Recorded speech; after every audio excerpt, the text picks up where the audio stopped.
الحمدللہ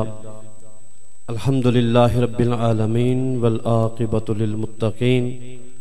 والصلاة والسلام علی من کان نبیا وآدم بین الماء والطین اما بعد فاعوذ باللہ من الشیطان الرجیم بسم اللہ الرحمن الرحیم ان الدین عند اللہ الاسلام صدق اللہ مولانا العظیم وبلغنا رسولہ النبی الکریم الامین الرؤوف الرحیم ونحن علی ذلک لمن الشاہدین والشاکرین والحمد للہ رب العالمین۔ بعد از حمد و ثنا،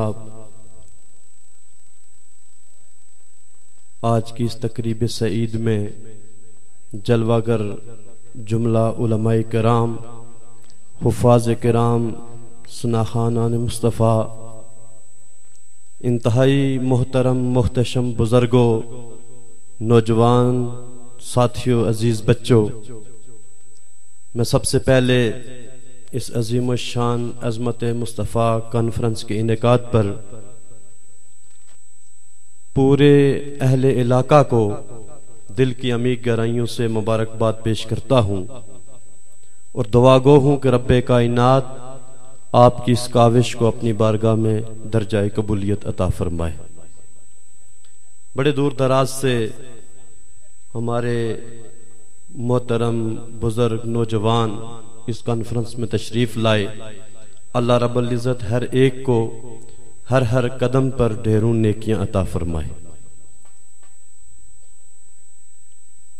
آج کی اس تقریب کے مہمان خصوصی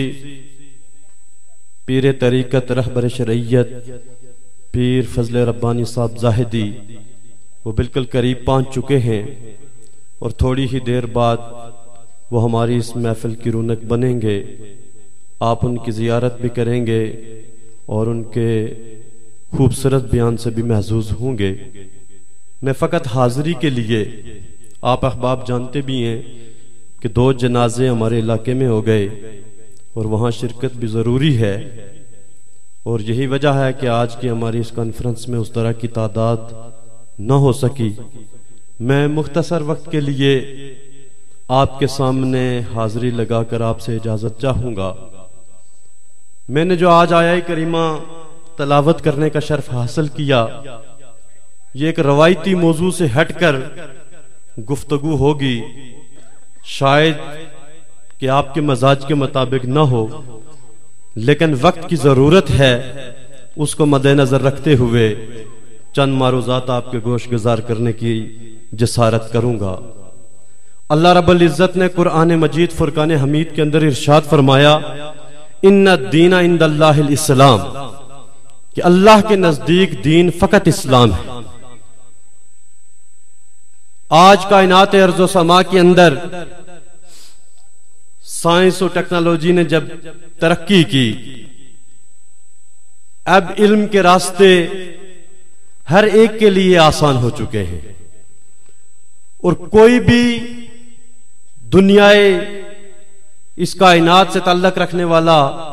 اپنے نظریے کو کسی دوسرے تک پہنچانا چاہتا ہے تو وہ ان مختلف ذرائع میں سے ایک ذریعہ سوشل میڈیا ہے، جس کے ذریعے سے، اور وہ ہر ہمارے بچے، ہر نوجوان کی دسترس میں ہے۔ ایک طرف تو یہ بہت بڑی سہولت بھی ہے کہ جس نے دنیا کے فاصلوں کو مٹا دیا، دنیا کو ایک گلوبل ولیج بنا دیا، لیکن وہاں پر ساتھ ساتھ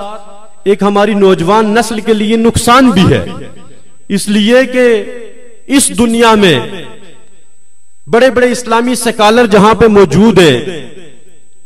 اسلام کی فکر، اسلام کا نظریہ بیان کرنے والے، وہاں پر اسلام کے خلاف زہر اگلنے والے لوگ بھی موجود ہیں، اور ہماری نوجوان نسل ان کے اس بچھائے گئے جال کے اندر پھنستی چلی جا رہی ہے۔ کہیں کمیونزم کے نعرے لگائے جاتے ہیں، کہیں سوشلزم کے نعرے لگائے جاتے ہیں،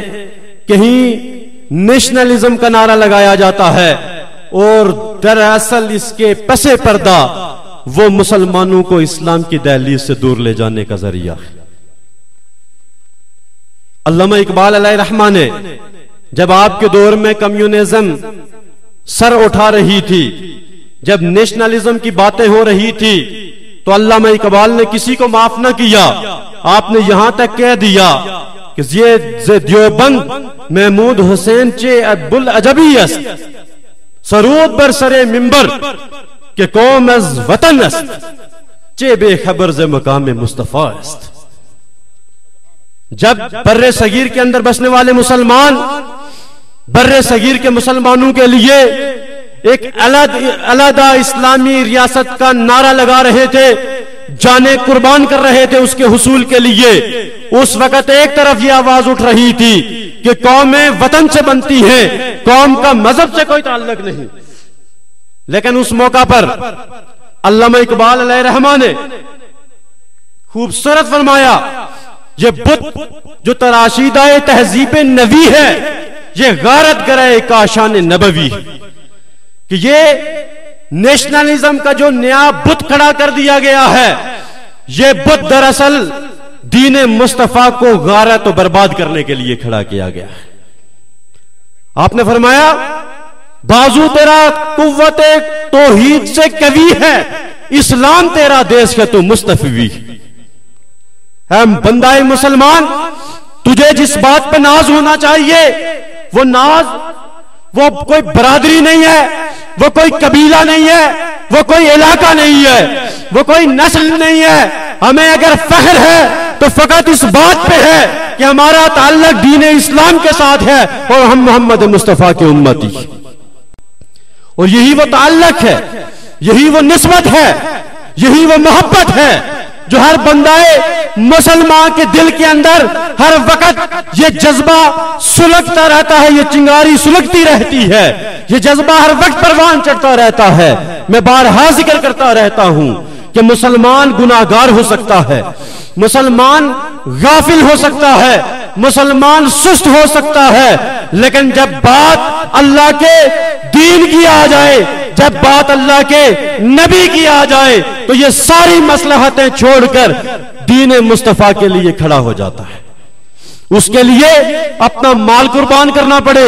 اس کے لیے اپنی جان قربان کرنا پڑے، اس کے لیے اپنا سب کچھ قربان کرنا پڑے. تو صحابہ کرام کی سیرت و کردار ہمیں یہ بتا رہے ہیں کہ جب بات عزت مصطفیٰ کی آ جائے، جب بات ناموس مصطفیٰ کی آ جائے، جب بات دین مصطفیٰ کی آ جائے، تو واقعہ کربلا ہمیں یہ بتاتا ہے، امام حسین ہمیں یہ بتاتے ہیں کہ خاندان کٹتا ہے کٹ جائے، گردن کٹتی ہے کٹ جائے، لیکن اسلام پہ کبھی کوئی حرف نہ آنے پائے.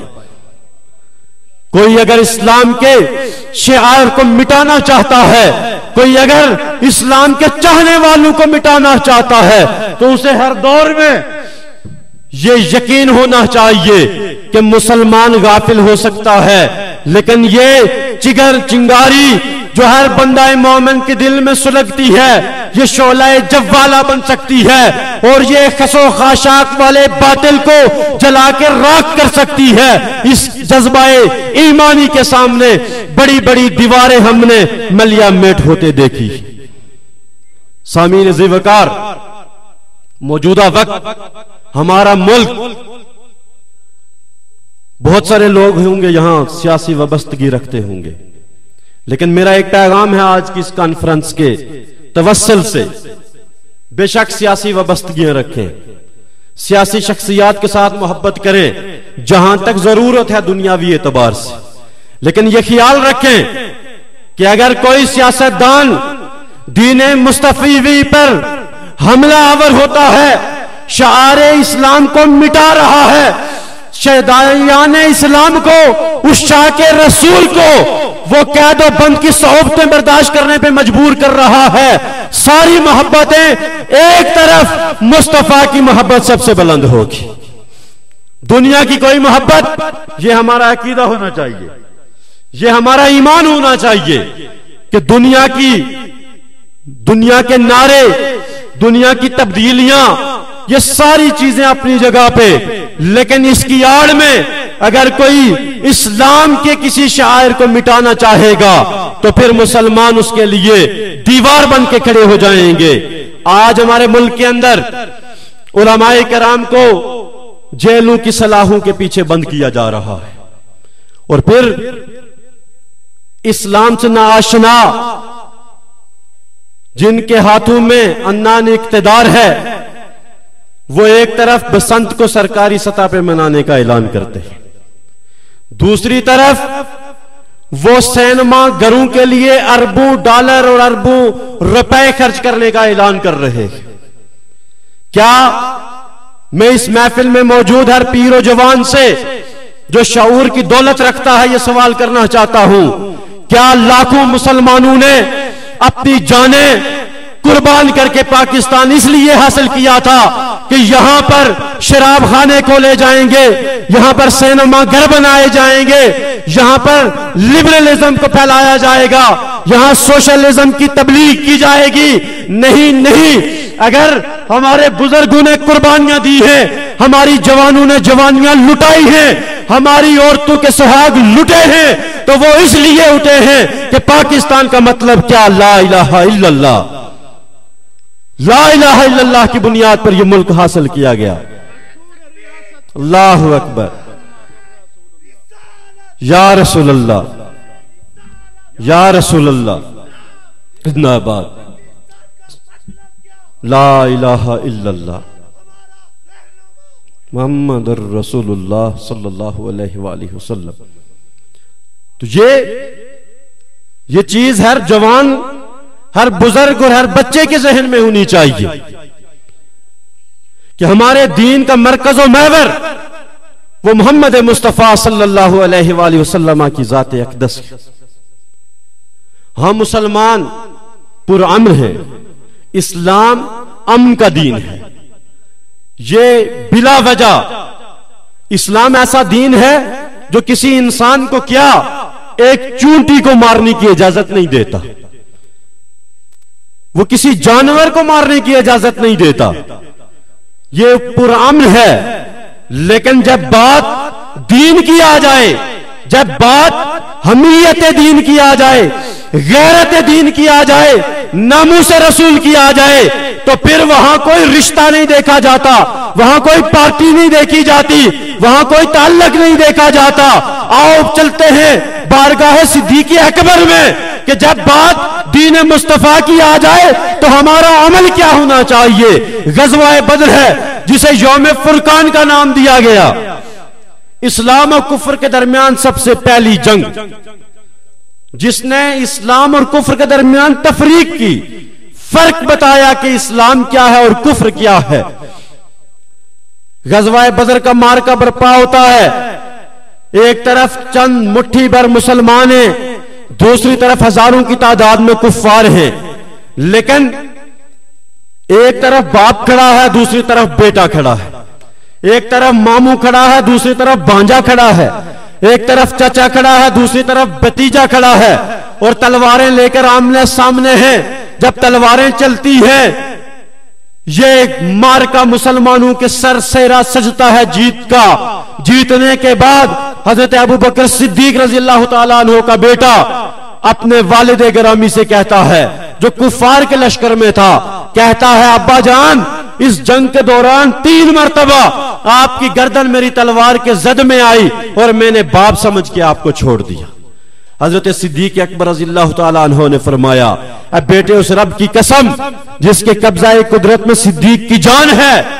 3 مرتبہ تو کیا 1 مرتبہ بھی اگر تیری گردن میری تلوار کے زد میں آ جاتی تو میں بیٹا ہونے کے ناطے تجھے معاف نہ کرتا، دشمن مصطفیٰ ہونے کے ناطے تیرا سر قلم کر دیتا۔ یہ دین، یہ ناموس رسول، یہ عزت مصطفیٰ، یہ سب سے بڑا رشتہ ہے، یہ سب سے بڑا تعلق ہے۔ اور اسی تعلق کو مضبوط کرنے کے لیے، اسی نسبت کو پائیدار کرنے کے لیے صحابہ کرام نے اپنی زندگیاں صرف کر دی، قربانیاں دے دی۔ اسی کے لیے حضرت بلال حبشی کو تپتے انگاروں پر لٹایا جاتا رہا، لیکن وقت کے اس عظیم کلندر نے انگاروں پہ لیٹ کے اپنے جسم کی چربی تو پگھلا دی، لیکن زمانے کے باطل اور جابر حکمرانوں کے ساتھ کوئی کمپرومائز نہ کیا۔ یہی وہ دین تھا جس کے لیے تپتی ریت پہ الٹے لٹا کر حضرت بلال نے کوڑے برداشت کر لیے، لیکن زبان سے احد احد کے نعرے بلند ہوتے رہے۔ یہی دین تھا، میں نے پہلے ذکر کیا کہ جس کے لیے امام حسین میدان کربلا میں تلواروں کے سائے میں، تیروں کی برسات میں نیزے چل رہے ہیں، اللہ اکبر کی صدا بلند ہوتی ہے، سر سجدے کے اندر رکھ دیتے۔ شمشیر بکف قاتل ہو کھڑا، پھر بھی رہے کوئی سجدے میں پڑا، کہتی ہے زمین کرب و بلا اس شان کا سجدہ کھیل نہیں۔ امام حسین وہ بھی وقت کے حکمران، اگر وقت اقتدار اگر کسی کو دبا سکتا، طاقت اگر کسی کو دبا سکتی، اکثریت اگر کسی کو دبا سکتی، تو امام حسین کا نام دنیا سے مٹ جاتا۔ واقعہ کربلا کی داستان جو کربلا کے ریگزار پہ رقم کی گئی ہمیں بتا رہی ہے کہ جب بھی باطل نظام اسلام کو للکار رہا ہو تو وہاں جذبہ حسینی لے کر یزیدیت کے سامنے کھڑے ہو جایا کرو، یزیدیت کے سامنے کبھی جھک نہ جایا کرو، اس لیے کہ جب بھی مسلمان یزیدی نظام کے سامنے جھک جائے گا پھر اسلام کا نام و نشان نہیں رہے گا۔ اسلام یہ ہمارے اسلاف کی قربانیاں، یہ وہ شجر ہے کہ جس کے جڑوں میں ہمارے اسلاف کا خون شامل ہے، اپنے خون سے اس چمن کی آبیاری کی ہے اسلاف نے، صحابہ کرام نے۔ حضرت عمر فاروق رضی اللہ تعالیٰ عنہ کی زندگی کے واقعات دیکھیں، حضرت ابو بکر صدیق رضی اللہ تعالیٰ عنہ کی زندگی کے واقعات دیکھیں، حضرت عثمان غنی، حضرت علی رضی اللہ تعالیٰ عنہ، 1.25 لاکھ انبیاء، کس کی داستان یہاں پہ ذکر کی جائے؟ عظمت رسول پہ سب کچھ قربان کر دیا، ادب مصطفیٰ پہ قربان کر دیا، جو کچھ کیا تو اس کی حدیں ختم کر دی۔ کوئی چیز محبت کی تو کوئی حد نہ چھوڑی، ادب کیا تو کوئی حد نہ چھوڑی، اطاعت کی تو کوئی حد نہ چھوڑی۔ یہ سب پیغام تھا آنے والی امت کے لیے۔ کیا امت مصطفیٰ اگر شاہراہ حیات پہ کامیابی اور کامرانی سے چلنا ہے تو صحابہ کرام کی داستان کو اپنی آنکھوں کے سامنے رکھنا ہے، تابعین اور تبع تابعین کی زندگیوں کو اپنے لیے مشعل راہ بنانا ہے۔ آؤ محبت رسول میں ہمارے اسلاف نے کس طرح ہماری رہنمائی کی ہے۔ حضرت امام مالک، کس نے نام نہیں سنا امام مالک کا؟ فقہ کے 4 بڑے امام، ان میں محدث مدینہ کا اعزاز جسے ملا وہ حضرت امام مالک، سب بہت بڑے عاشق رسول، عشق کی انتہا کر دی، مدینہ کی بستی میں رہتے ہیں، لیکن کبھی مدینہ کی اس بستی میں قضائے حاجت نہیں کی۔ سوال پیدا ہوتا ہے، آج لوگ سوال کرتے ہیں کہ تم بڑے عاشق رسول ہو، سرکار کے محفل میلاد سجاتے ہو، کیا امام بخاری آپ سے بڑے عاشق نہیں تھے؟ کیا ابو بکر صدیق بڑے عاشق نہیں تھے؟ میں بارہا ذکر کرتا رہتا ہوں کہ سب سے بڑے عاشق تھے ابو بکر صدیق، لیکن انہوں نے اپنے عشق کا اظہار اپنے انداز سے کیا۔ حضرت عثمان غنی نے اپنے عشق کا اظہار اپنے انداز سے کیا، حضرت علی المرتضیٰ نے اپنے عشق کا اظہار اپنے انداز سے کیا، ہر ایک غلام نے اپنی محبتوں کا اظہار اپنے انداز سے کیا۔ امام مالک سے کسی نے یہ سوال نہیں کیا کہ صدیق اکبر بھی مدینہ کی بستی میں رہ کر گئے، لیکن انہوں نے کبھی ایسا نہیں کیا، اس لیے نہیں سوال کیا کہ ان کی محبت کا اپنا انداز تھا، امام مالک کی محبت کا اپنا انداز تھا۔ امام مالک سے کسی نے پوچھا یہ تکلف کیوں کرتے ہو، قضائے حاجت کے لیے مدینہ کی بستی چھوڑ کے دور چلے جاتے ہو؟ عرض کرنے کہنے لگے جس بستی میں آمنہ کا لال رہا ہو، جس بستی میں تاجدار انبیاء رہے ہوں، میری محبت گوارا نہیں کرتی کہ امام مالک جیسا شخص اس شہر میں قضائے حاجت کرے۔ یہ محبت تھی امام مالک کی۔ آپ مدینہ کی گلیوں میں چلتے ہوئے، گلیوں، بازاروں، گلیوں میں دیواروں پہ بوسے دے کر چلتے ہیں۔ کسی نے پوچھا امام مالک آپ کو کیا ہو گیا؟ آپ پاگل تو نہیں ہو گئے؟ کیوں دیواروں پہ بوسے دے رہے ہیں؟ امام مالک فرماتے ہیں بوسے پاگل ہو کے نہیں دے رہا، میرا تصور یہ کہہ رہا ہے کہ شاید یہاں سے گزرتے ہوئے کبھی میرے مصطفیٰ کے ہاتھ یہاں لگے ہوں، میں اس محبت میں ان دیواروں کو چوم رہا۔ یہ محبتوں کے انداز کے، عشاقان مصطفیٰ کے، غلامان مصطفیٰ کے، نبی پاک صلی اللہ علیہ وآلہ وسلم کی محبت آپ کے ادب کی مثالیں میں بے شمار مرتبہ بیان کر چکا کہ کیا آپ کوئی ہمیں ادب کی حد سکھائے گا؟ صحابہ سے بڑھ کر ادب کا معیار کون بتا سکتا ہے؟ آؤ صحابہ کی بارگاہ میں چلتے ہیں۔ نبی پاک صلی اللہ علیہ وآلہ وسلم وضو فرماتے ہیں، صحابہ نے کبھی پانی کا ایک قطرہ زمین پہ نہیں گرنے دیا۔ اب یہ کسی قرآن کی آیت میں نہیں لکھا تھا، کسی حدیث میں نہیں لکھا تھا کہ مصطفیٰ وضو کرے تو وہ پانی زمین پہ نہ گرنے دینا، اسے ہاتھوں میں سمیٹ لینا اور جسم پہ ملنا۔ پورا ذخیرہ قرآن و حدیث اٹھا کر دیکھیں، کہیں یہ حکم نہیں ہے، لیکن صحابہ کرام کر رہے تھے۔ کیوں کر رہے تھے؟ محبت میں ڈوب کے کر رہے تھے، ادب کا اظہار کرتے ہوئے کر رہے تھے، امت کو پیغام دے رہے تھے کہ شاید آنے والے وقت میں کوئی تمہیں یہ کہے کہ ادب اتنا ضروری نہیں، عبادت زیادہ ضروری ہے، کوئی یہ کہے محبت رسول اتنی ضروری نہیں ہے، نماز روزہ زیادہ ضروری ہے، یہ بتانے کے لیے عمل کر کے بتایا کہ نمازیں ہم بھی پڑھتے ہیں، روزے ہم بھی رکھتے ہیں، زکوٰۃ ہم بھی دیتے ہیں، حج ہم بھی کرتے ہیں، لیکن ان ساری چیزوں پہ اگر کوئی چیز مقدم ہے تو وہ ادب مصطفیٰ، ادب مصطفیٰ سب سے مقدم ہے۔ اور پھر نبی پاک صلی اللہ علیہ وآلہ وسلم لعاب دہن جب اپنے منہ سے پھینکتے ہیں، صحابہ کرام ٹوٹ پڑتے ہیں۔ روایات میں آتا ہے یوں لگتا ہے جھگڑ پڑیں گے ایک دوسرے سے، ہر ایک یہ چاہتا کہ یہ لعاب دہن میرے حصے میں آئے، اور پھر وہ اسے ہاتھوں پہ لیتے اور اپنے چہرے پہ ملنا شروع کر دیتے۔ اگر دنیا کے کسی شخص سے، لیڈر سے محبت کرتے ہو تو بتاؤ کون ہے دنیا کا ایسا لیڈر کہ جس کا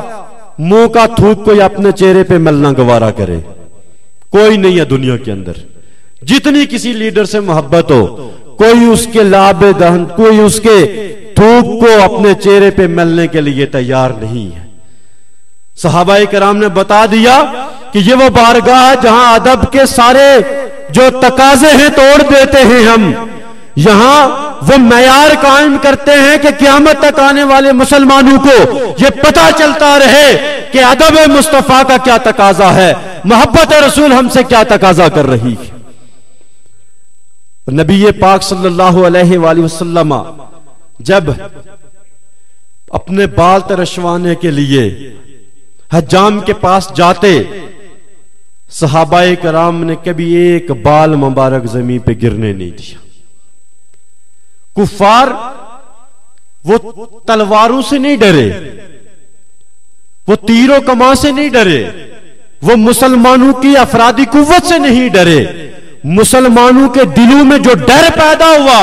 وہ یہی سے پیدا ہوا۔ عروہ بن مسعود صاحب ستہ کی کتب اٹھا کر دیکھیں کہ جب کفار انہیں جاسوس کے طور پر بھیجتے ہیں کہ مسلمانوں کے لشکر کا جائزہ لے کر آؤ، کیا ان کے معمولات ہیں، کتنی افرادی قوت ہے۔ عروہ بن مسعود گئے، واپس آئے، آ کر جس طرح تذکرہ کیا، انہوں نے کہا بے شک ہماری تعداد بہت زیادہ ہے، لیکن میں تمہیں بتاتا ہوں کبھی مسلمانوں کو شکست نہیں دے سکتے۔ انہوں نے کہا ہم تم خبر گیری کے لیے اور جاسوسی کے لیے بھیجا تھا، تم تو اسی کے فریفتہ بن کے آ گئے ہو۔ انہوں نے کہا نہیں، فریفتہ بننے کی بات نہیں ہے، میں نے کیسر و کسرا کے دربار میں گیا، میں نے ایران کے دربار میں اس کے غلاموں کو دیکھا ہے، میں نے قیصر روم کے دربار میں اس کے درباریوں کو دیکھا ہے، لیکن جو ادب میں نے غلامان مصطفیٰ کو مصطفیٰ کا کرتے دیکھا ہے، میں نے کسی اور دربار کے درباریوں کو نہیں دیکھا۔ جو محمد کے جسم سے پانی کا قطرہ زمین پہ گرنا گوارا نہیں کرتے، جو مصطفیٰ کے بال مبارک کو زمین پہ گرنا گوارا نہیں کرتے، وہ محمد کے خون کو زمین پہ گرنا کیسے گوارا کر سکتے؟ یہ تھا صحابہ کرام کا معمول، یہ تھا ادب مصطفیٰ، یہ غیر متزلزل محبت تھی اللہ کے نبی کے ساتھ، جس کے لیے اپنی جائیدادیں قربان کر دی، جس کے لیے اپنا ملک دیش قربان کر دیا، جس کے لیے اپنا خاندان قربان کر دیا، سب کچھ چھوڑ کر دہلیز مصطفیٰ پہ آ کر فاقے کاٹنا شروع کر دی۔ بڑا خوبصورت واقعہ بلال صاحب ذکر کر رہے تھے امام احمد رضا کا، کروں مدح اہل دول رضا، پڑے اس بلا میں میری بلا، میں گدا ہوں اس کریم کا، میرا دین پارائے نہ نہیں، سرور کہوں تو مالک و مولا کہوں تجھے، باغ خلیل کا گل زیبا کہوں تجھے، لیکن رضا نے ختم سخنی اس پہ کر دیا، خالق کا بندہ خلق کا مولا کہوں تجھے۔ اور علامہ اقبال نے مسلمانوں کو جھنجھوڑنے کے لیے وقت اس کا کی اجازت نہیں دیتا، شکوہ اور جواب شکوہ لکھا۔ پہلے شکوہ لکھا، بظاہر اللہ رب العزت کی ذات کے ساتھ شکوہ ہے، تیرے کعبہ کو جبینوں سے بسایا کس نے، تیرے قرآن کو سینے سے لگایا کس نے، دہر سے باطل کو مٹایا کس نے۔ پھر جب اعتراضات ہونے لگے تو علامہ اقبال نے جواب شکوہ لکھا۔ پہلے علامہ اقبال نے لکھا تھا کہ تیرے کعبہ کو جبینوں سے بسایا ہم نے، تیرے قرآن کو سینے سے لگایا ہم نے،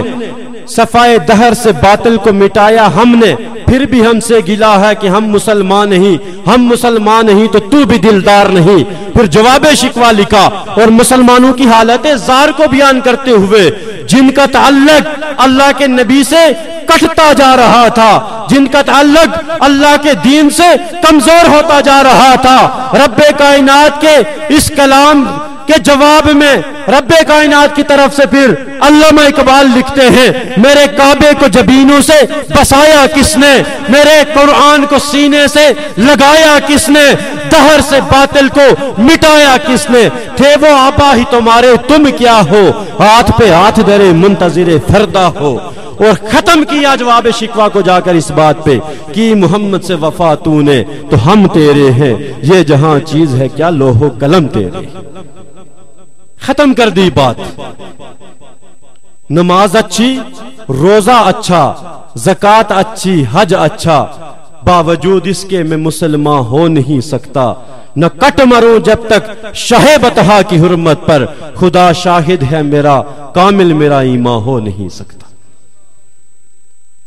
اور بات ہو رہی تھی وجہ تخلیق کائنات کی، تو علامہ اقبال ہی سے پوچھتے ہیں، کبھی تو کہتے ہیں گر ارض و سما کی محفل میں لو لا کلمہ کا شور نہ ہو، یہ رنگ نہ ہو گلزاروں میں، یہ نور نہ ہو سیاروں میں۔ پھر دوسری جگہ پہ فرمایا، ہو نہ یہ پھول تو بلبل کا ترنم بھی نہ ہو، چمن دہر میں کلیوں کا تبسم بھی نہ ہو، نہ ہو یہ ساقی تو مہ بھی نہ ہو، خم بھی نہ ہو، بزم توحید بھی دنیا میں نہ ہو، تم بھی نہ ہو، خیمہ افلاک کا استادہ اسی نام سے ہے، بزم ہستی تپش مادہ اسی نام سے۔ اقبال نے بات ہی ختم کر دی۔ اور اقبال کی شاعری اگر بغور پڑھیں تو وہ یا تو کسی قرآن کی آیت کی تفسیر معلوم ہوتی ہے یا کسی حدیث رسول کی تشریح معلوم ہوتی ہے۔ تو سامعین ذی وقار، آخری پیغام یہی ہے عظمت مصطفیٰ کانفرنس کا کہ دنیا کے اندر جتنے طوفان آ جائیں، جتنی سختیاں آ جائیں، جتنے فاقے آ جائیں، کبھی عزت و ناموس رسول پہ سودا نہ کرنا،